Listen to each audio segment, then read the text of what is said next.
can start anytime you want. Okay. Okay. May God's peace and blessings be upon us.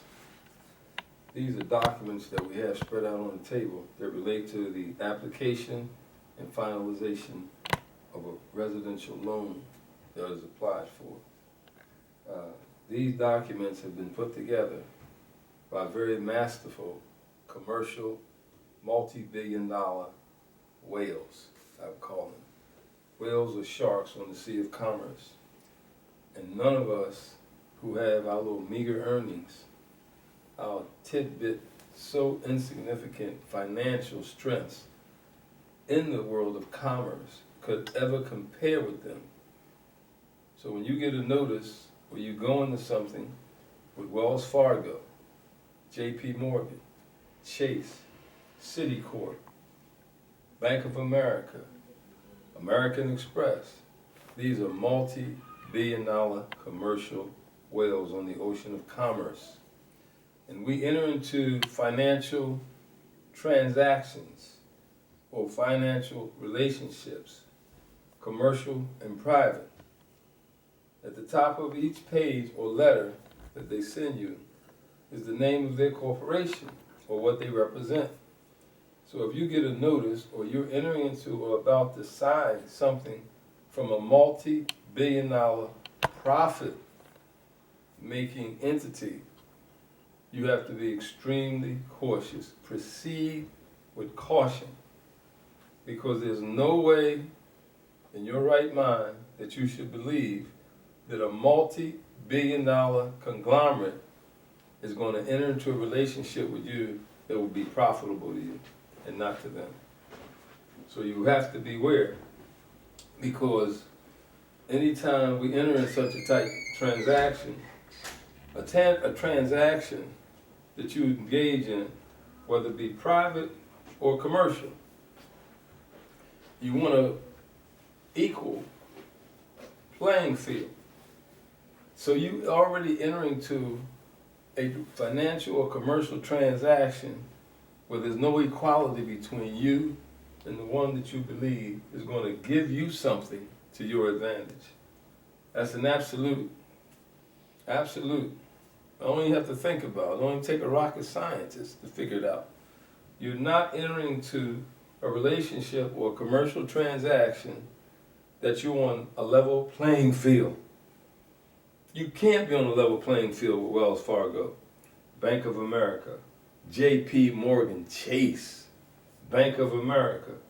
It is impossible for you to sit down and feel like at arm's length, eye to eye, or at a distance, that you could ever in any way compare with them with your financial meager little funds. So you're less than a grain of sand, less than a grain of sand, or a drop of water in an entire ocean. That's how insignificant you are. So in these documents, we have learned in the revelation regarding a $700 billion deceptive business practices, fraud, misleading information, robo-signing, documents that were to be sworn to by a notary that are sitting in court records all over the country. MERS, a mortgage electronic registry system that usurped billions of dollars from small little counties, because instead of taking that mortgage that you end up with in this relationship, they put it in on what they call electronic. No more physical document. MERS is in the picture. In fact, somewhere in these documents, you'll find MERS mentioned, I believe.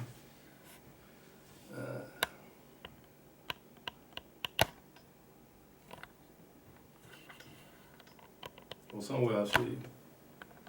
Okay. MERS is mentioned. So I proceed with caution. So what I say before I read this, before I get involved with this, is, oh my Lord, guide all of us to knowledge that would benefit us, and save all of us, every one of us, from knowledge that will have no beneficial value to ourselves and our families. Oh my Lord, give all of us, every one of us, the knowledge to understand these things, to be free, and we seek your refuge from being duped with fraud, falsehood, illusions, trick, what is made to be fair seeming and appear to be in our best interest, but it is not. So we may form an opinion about all of this according to the reality that it holds. This is my prayer for every one of us, because all of us have been duped in some way. So you come to the table, you, your family, or you and your wife, with clean hands, honorable intentions, and a perfect creditworthiness to enter into what you believe is a uniform residential loan. A residential loan. And this is the first document that you fill out. Now I want you to notice that these documents are not on standard paper, because this stationery is called legal stationery. And legal, be very cautious of it. Every time you see the word legal, even on your dollar bill, they say this note is legal tender for all debts, public and private. Legal means Esquire is involved, and Esquires take the property from the common people. Their life, liberty, and their property is in the hands of Esquire or an attorney. So when you see the word legal, be cautious. You're getting ready to give up a right. Oh, your legal rights. You mean that's all I have? Your parental rights. You've narrowed my rights down to an 8.5 piece of paper? We are so limited. So limited. In fact, I'd like to make this statement that I learned Martin Luther King made. And a man who was so given to his people his whole life, who God had inspired to be an orator, that you probably would never find one on his level to captivate and to draw masses of people under his voice. What would move him to make this statement, looking out over his people? Nothing in the world is more dangerous than sincere ignorance and conscientious stupidity. And that's what we approach these relationships in commerce with multi-billion-dollar whales, sharks on the ocean of commerce. The deception I've learned, and what I'm saying, I didn't get from no lawyer, I didn't get it from no forensic securitization, I didn't get it from no forensic accountant. I give God all the credit, and when I give God the credit for something that I have received, it does not belong to me personally. It does not belong to me personally. You sit down, and it's the first thing that happens to you. Uniform residential loan application, branch, banking, and trust. That could be Wells Fargo, PNC, JP Morgan, whatever this bank is. You believe that you're going to get a residential loan. This application, however, this application is designed. When you do something, it's intentional. If you design it, this is intentional, and you expect a certain outcome because it's your product. It's your product. This didn't come from anywhere. Like I just said, if I receive, by the grace of God, an understanding about something, it's not mine. It doesn't belong to me. Truth is the property of every true believer. And he embraces it wherever he finds it. Once he finds truth, he knows that the power in truth is to set him free. That's the purpose of truth. So the enemy to truth has to cover the truth up with a lie, with his angel of deception, with his servant or soldier of falsehood, with its agent of creating an illusion. That's what we have to face. Trickery, allurement, something that is fair seeming, appearing to be what it is not. That's what I want people to understand when they look at these kinds of documents. Every one of them. So it starts out, and why is this necessary? You've been filling out applications all your life. You ain't no dummy. You got an associate's degree. You may have a bachelor's degree. You got a master's degree, a PhD, maybe more than one. You got several degrees. But it tells you this is designed to serve a purpose. And that purpose, this application is designed to be completed. Oh, I can't complete it by myself? I got a problem reading my name and my address and giving you where I work and how much I make? Why do I have to have an application that's designed to achieve, I'm going to say, a wicked purpose? This application is designed to be completed by the applicant with the lender's assistance. The lender's assistance. Residential loan. And when you sign it, this is the first thing they tell you: borrower. You are now entering into this commercial agreement as a borrower with an application that is designed for you to be assisted with a lender. Type of mortgage and terms of the loan. Mortgage applied for in the first box. I wasn't applying for a mortgage. I was applying for a residential loan. That's how we started this. I needed a loan. I needed the finances to purchase a home for my family. And the first box said mortgage applied for. They call it conventional, USDA, VA, or FHA mortgage. And the dollar amount is $126,000. The interest rate will be 12.7 over 360 months. Fixed rate. Next box, number 2, property information and the purpose of the loan. I thought the purpose of the loan was to get a residence. Well, if the purpose of the loan in this box says purchase is checked. Purchase what? Property will be primary residence. So I'm of the mindset that I'm getting ready to purchase a home, but since I don't have the money in hand, it's a residential loan, and it's to purchase a primary residence. Oh, but so up here it says the mortgage in terms of the loan. Now, if I do this, and I'm ready to purchase a primary residence, when I get all the way to the settlement table, when I get to closing, once from beginning to end, this commercial transaction, which I believe is to purchase a residential loan, title will be held in my name, and the manner of title, which title will be held, I'll be the sole owner. They're saying I'm going to be the sole owner. When I get to the title at the end, I will be the sole owner. That means that, where's the loan? If I'm the sole owner, that means I'm the only one that put up equity. That it will be my right to the property.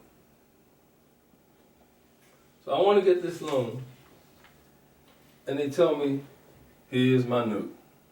They don't even put promise up there, but this is a promissory note. And number 1 in the promissory note, so he's getting a loan, says, number 1, borrowers promise to pay in return for a loan that I have received. I promise to pay US $126,000 plus whatever interest, and the lender is branch banking. Now, branch banking, if they could be a lender, somebody's going to jail. Because banks are there to receive depositors' money. When I go to the bank and give branch banking a check, a money order, or cash, and this note, it is my asset.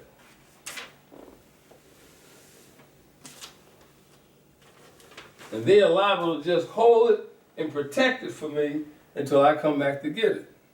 But what we don't know is this note, the reason they put branch banking up here and again appear to be a lender is they turn it over and they stamp it with what's called on the lines, paid to the order of branch banking. You mean I just paid branch banking my note? No.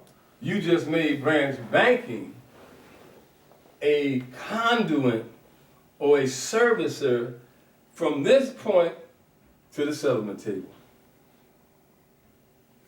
Not that they're going to loan you anything, because of what they call modern money mechanics and the Federal Reserve banking regulations and rules, you cannot loan the depositors money. See why we got to pray to be free from lies and deception and falsehood and illusion and the thing that we believe is what it isn't? Well, we have to pray to be free from sincere ignorance. We're sincere to this ignorance and conscientiously stupid. And there was another man that said, Dr. Wayne Dyer, the ultimate in ignorance is to know something about a thing and you reject it. And you don't investigate it. To not know something and you reject it and you refuse to investigate it. So everything you look at here, what the average person doesn't do, they recite it. They glance at it. And the lender's assistants, he say, sign here. This means such and such. Initial that. That means so and so. But because you told me that, or you assisted me or explained it, doesn't mean it has reached my mind with understanding. But the word read, I can say, Alan, read this. Or Tom, read that. You spell them the same way. Alan, read this, or Tom, read that. Present tense and past. So to read means to carefully examine and study and go over this until it reaches your mind with understanding. Because you're the one that's going to be liable. They say, well, you want $126,000. And they say, this is the truth in the lending. Annual percentage rate. You said you were believed to be getting a residential loan. In the first box, the cost of your credit as a yearly rate. I wanted to purchase a home. I didn't want to buy no credit. Don't tell me the cost of credit. I'm talking about the $126,000 was the cost of the property that I want to purchase from the seller. Oh, well, we're going to finance that. The dollar amount, the credit will cost you. I wanted a residential loan to purchase a home for my family. I didn't come here to purchase no credit. I didn't come here to finance no credit. The dollar amount, the credit will cost you. You know, I've been personally involved in this kind of research for a lot of years. And the reason I speak now is because I'm very confident about what I'm talking about. See, when you're a liar, when you're trying to deceive someone, they'll say, look, Tom, I'll get back with you later. I got to go check with Alan. No, if you got the truth can't be diminished, but you can hide and cover it up with an agent of falsehood. You can take this angel of deception and put it over the truth. And now you can't see the forest for the trees. So the truth is there and it remains. So the cost of your credit, this is the truth. You're purchasing credit and the amount of the credit will cost you $369,292.37. I just wanted to get a seller $126,000. Amount financed, the amount of the credit provided to you or on your behalf is $126,000. Now, what will I pay for this $126,000? Well, the amount you will have paid after you made all payments as scheduled because they're amortized each month. And you're not paying back a loan because somewhere down here they're going to further deceive you and they're going to start calling it principal. Each month, if I was paying off a loan, how could I pay a loan off if I'm paying interest? That's not a loan. It costs a credit to you. And I'm making mortgage payments. I didn't come to purchase a mortgage. I came to purchase a home. I needed a loan to purchase a residence for my family. Oh no, but you're paying principal and interest each month. That's what we got you. We didn't get you a residence. We didn't loan you anything for a primary home. We can't loan you anything. You already had the payment statement. Tom wants to buy Alan's home for $126,000. Tom, I take Tom, note, $126,000. I give it to Alan. Am I a lender? Did I loan you $126,000? I was a conduit, a servicer to bring two parties together, make sure you have everything you need when we get the settlement. I was never a lender. I was just a conduit. But I call myself Bank of America, and you wrote pay to the order of Bank of America. So Bank of America put this in what's called a demand deposit account.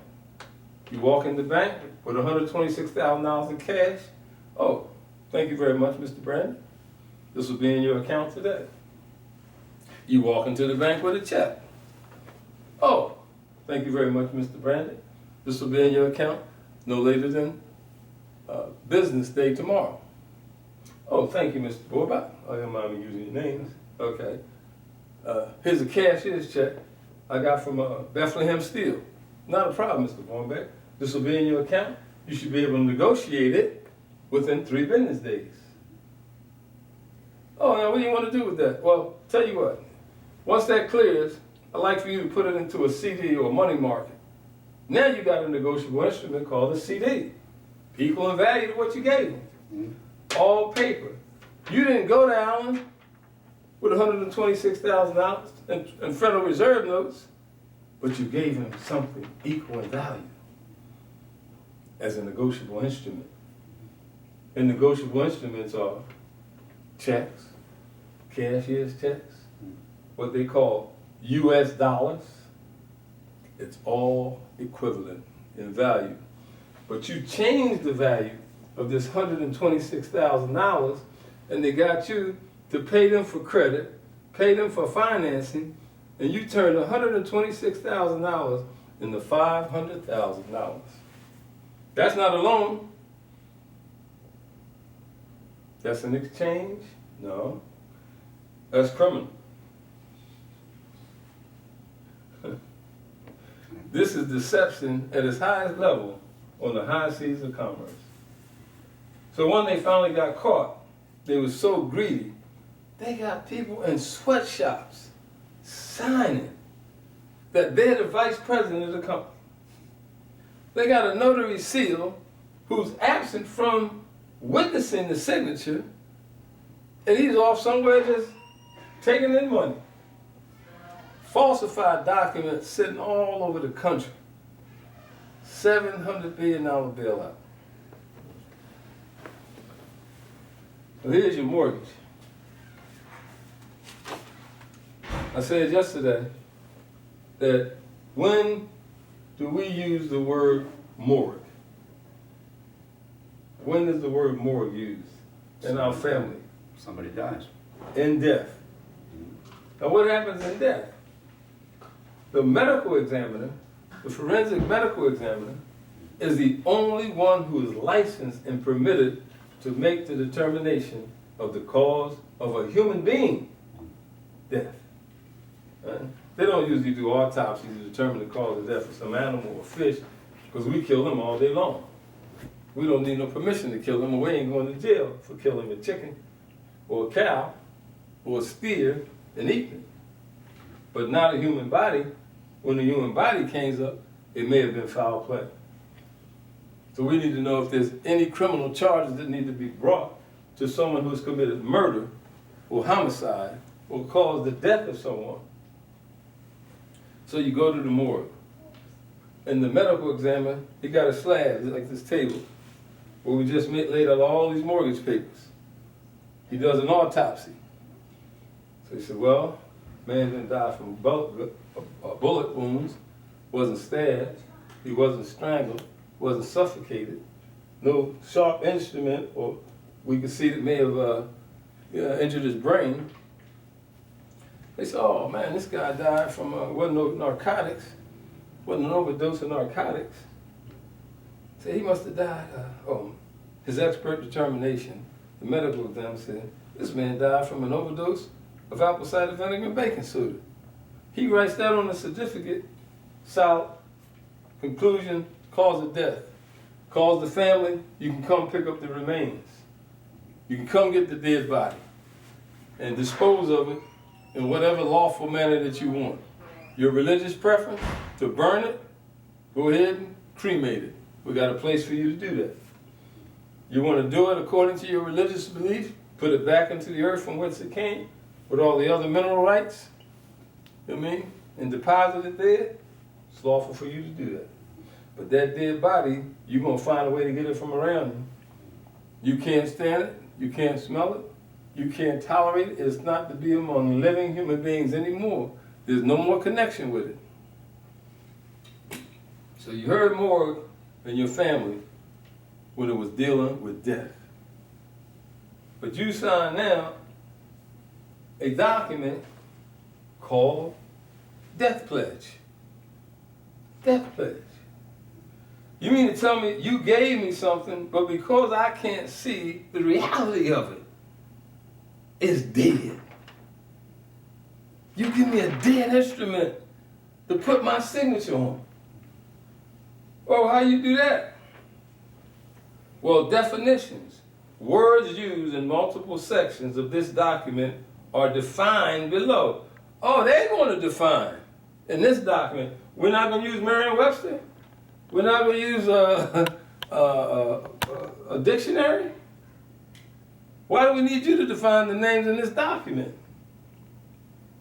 And why do you put quotation marks around a security instrument? Quotation marks around borrower. Borrower is so-and-so. Borrower is the mortgagor under this security instrument. Why do you put quotation marks around lender? Lender is branch banking. That means that branch banking is not a lender in the everyday, ordinary use that you're going to find in the dictionary. Note means the promissory note signed by the borrower. Oh, so if this is the note in quotation marks, that note does not represent what you believe it is working, because it says borrowers promise to pay, borrowers in quotation marks, so it's not the everyday use of it, in return for a loan that I have received. So now you get ready to be held accountable for a promise that you made. If the court could rule on promises, how many promises do you break to your family? How many promises do you can't keep to your family? The court wouldn't be able to handle just promises. The court, we need contracts, valid, lawful, bona fide. That's what the court should enforce. And that's what the court is there to enforce in commercial relationships. That's why there's a saying in Scripture, Matthew 5:25. Agree with thine adversary quickly, lest he take you before the judge. And the judge will take you before the officer, and you will be cast into the prison. Because in commercial agreements, there should be no controversy. You allow me to lease or to rent your home or your apartment. I agreed to give you $500 a month. We both signed it. You gave up something in consideration to me, and I gave you the dollars that you asked for. That's equal. An equal and lawful commercial contract. But what you're going to find out here is that why isn't another signature on the note if loan means the debt evidenced by the note? How do you loan yourself money? How do you loan yourself? Loan, according to these words that they have given definition to, with quotation marks around loan, means that that's not the everyday, ordinary use of the word loan. In return for a loan that I have received. So you know what we need to do in order to untie this knot? The first thing is, could you bring the lender to the table? So he can bring us proof of a loan. There's no proof of a loan here. There is no proof of a loan. I never borrowed anything. And if the bank listed on here, they're saying they're the lender and they're entitled. No, they are a servicing agent. A conduit that brought two parties together in a transaction to bring it to a final close, a final resting place. Once all documents are presented, that's what we have to do. So, you take a dead instrument and hold it in your possession. Say, man, I gotta make my mortgage payments, man.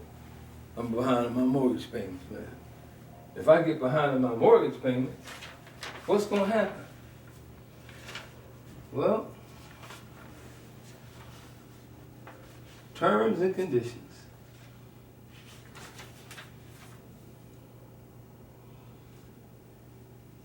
Number 8, borrower's loan application. Remember this here? Borrower shall be in default if during the loan application process, remember you being the lender's assistance, and that the application is designed to achieve a specific purpose. And it appears to be with all these quotation marks that it is not the purpose that we believe that it holds. Borrower shall be in default if during the loan application process, borrower or any persons or entities acting at the direction of the borrower or with the borrower's knowledge or consent gave materially false, misleading, or inaccurate information or statements to the lender, or failed to provide lender with material information in connection with the loan. Material representations include, but are not limited to, representation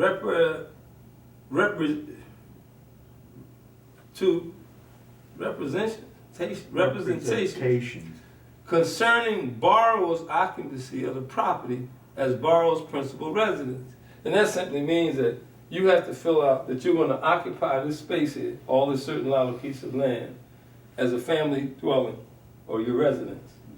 Can't bring hogs up in here, chickens and roosters. You can't use all this certain allotted piece of land for making soap. Okay? Only occupied as a family residence. And here's another interesting thing. Mortgage insurance. What about my property? Oh, that's on you. But mortgage insurance doesn't benefit you. It benefits the holder of your note. You gave it to American Express, Countrywide, Wells Fargo. You paid to the order of that institution your note, and they can take it anywhere they want. Sell it, assign it, exchange it, because you gave them permission. Mortgage insurance. If the lender required mortgage insurance as a condition of making the loan, borrower shall pay the premiums required to maintain the mortgage insurance in effect.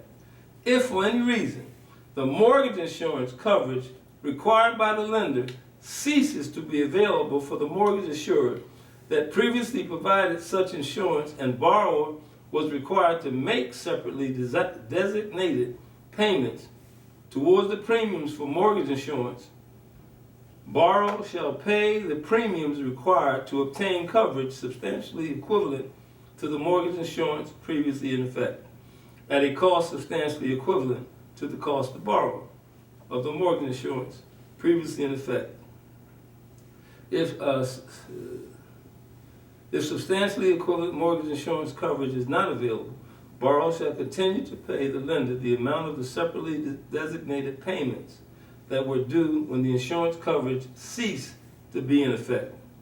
Lender will accept, use, and retain these payments as a non-refundable loss reserve in lieu of mortgage insurance.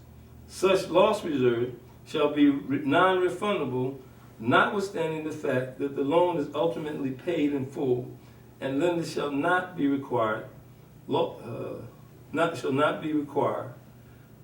loss reserve payments if the mortgage insurance coverage required to pay borrow any interest or earnings on such reserve. Lender can no longer in the amount and for the period the lender requires provide by a insurer selected by the lender again becomes unavailable, is obtained, and the lender requires separately designated payments toward the premiums for mortgage insurance. If lender required mortgage insurance as a condition of making the loan, and borrower was required to make separately designated payments toward the premiums for mortgage insurance, borrower shall pay the premiums required to maintain mortgage insurance in effect, or to provide a non-refundable loss reserve. Now, point I want to make, mortgage insurance, you take insurance on your home for fire, for vandalism, for earthquake or volcano eruption. You take it on your car in case you have an accident. They'll compensate you for your vehicle or any bodily injury you cause to someone or property damage. Well, mortgage insurance reimburses the lender or any entity that purchases the note for certain losses it may incur if the borrower does not repay the loan as agreed. Borrower is not a party to the mortgage insurance. Well, what did you do? You insured a mortgage, this dead instrument, and the note holder now, you said this mortgage is security if you don't make the payments. What happens if you get into an accident with your vehicle and you call the insurance company and say, well, look, I had an accident. Oh, not a problem, Mr. Brandon. Well, how much was your car worth? Oh, $80,000. Okay, well, get the adjuster to send you a check to cover that. Were there any other complications? Yeah, Mr. Schwab said he was in the accident, he had some bodily injury. Well, you got a $300,000 coverage on that, $100,000 and $300,000 on bodily injury. We'll take care of that. Was there any other problems, any damage? Yeah, it was a fire hydrant, a light pole, and a parked car. And what did that come to? Oh, everything was about $30,000. Well, you have $50,000 in property damage. We'll cut you a check today. So when you don't make your mortgage payments and you become default, they say, oh yeah, why don't you get a loan modification? Well, we're going to have to call the note holder to see if you can get a loan modification. Because you said this was fixed for 30 years. Well, he calls back and says, well, Mr. Vornbrock, is he in default? No, he's up to date. He was just saying that he's had some family problems and it looked like he might not be able to make his payments and he needed to do a modification at this time or to make sure that he can continue to pay as agreed. Well, I'm going to have to take it to the note holder to see if he will accept it. Well, Mr. Vornbach, I spoke to Mr. Brandon, the note holder right now. He must have purchased a mortgage about 2 months ago. He purchased your note. So I had to go to him, and he said he's not going to permit it this time. Why didn't he permit it? I told him I don't want to get behind. Well, it's really no concern. He's the note holder. Your mortgage insurance is to cover his interest, not yours. So they called back a couple months later. You know that guy, Von Rock, we told you? Mr. Brandon was, asking you to do that modification. Well, yeah, he's in default 3 months now. Yeah, he must have been the fool thinking I was going to give him some modification before he had the accident. How was I going to collect my $500,000 on the mortgage? You can't call in a claim until the day of the accident. We got enough pressure on him now? Not a problem. Call in, get my mortgage insurance paid, the $500,000, and we still gonna drag his behind up in court. And suing for injury and damages. But can you actually bring a claim when you didn't put up anything? You are not injured. There's no damages to you. Yeah, if you're dealing with Mickey Mouse and Donald Duck. So you go through here, RESPA's involved, real estate settlement procedure. You got to do this occupancy agreement that you're going to occupy. And then they give a list of all the things for final closing instructions. For the bank will send your note over to them. Well, no, they ain't going to send the note.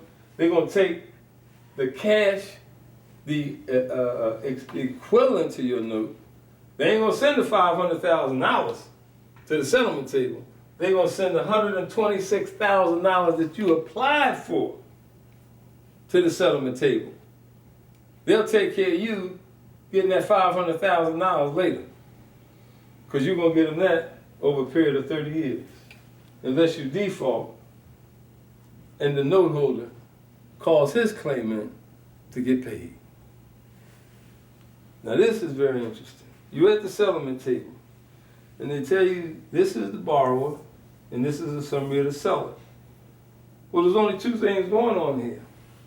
You applied to purchase a primary residence and the seller agreed to sell it to you. So what do we have here? There's a couple things I'm going to hold out from the tape right now. You know how it is, man, that's all you got to do. We could do this, we could do that. But see, if you're not the surgeon, you really can't perform the operation. You can assist the surgeon. You can watch him for 20 years. But he may not show up one day in time and say, well, look, I've been watching Ahmed for the last 15, 20 years. I pass him all his tools when he needs them. But you can't perform the operation. You don't even have the dexterity in your hand that God gave me to be a surgeon. You don't have the dexterity in your hands and fingertips to be a piano player if God didn't give it to you. You can't go to school and get dexterity in your hands to be a surgeon. You can't get the dexterity in the class that you take to play the piano. You already have in you the substance and sustenance to perform as God intended for you. So this is what's very interesting. Affidavit of purchaser. The undersigned being duly sworn, depose and say, number one, pursuant to a purchase agreement dated October the 8th, 2007, in purchasing from John Doe, hereinafter called the seller, the following property and the address. Number two, the total consideration for the purchase of the said property is $140,000, which is the purchaser's equity. Now the purchaser has an equity interest of value in the property. Now this equity payment of this amount, $140,000, has been, listen to this, has been or will be at the closing paid by me from money or property owned by me prior to the transaction and not derived from borrowed funds. All the way down here, you thought you were a borrower. They made you believe you were borrowing something from an institution that can't loan you anything. I can't come to the settlement table with borrowed funds. So what did I come with? Did I bring my note? No, I had a conduit or an agent or servicer that held my note in a demand account until I demanded it from him to send it to the settlement table. He sent the cashier's check that was equivalent to my note.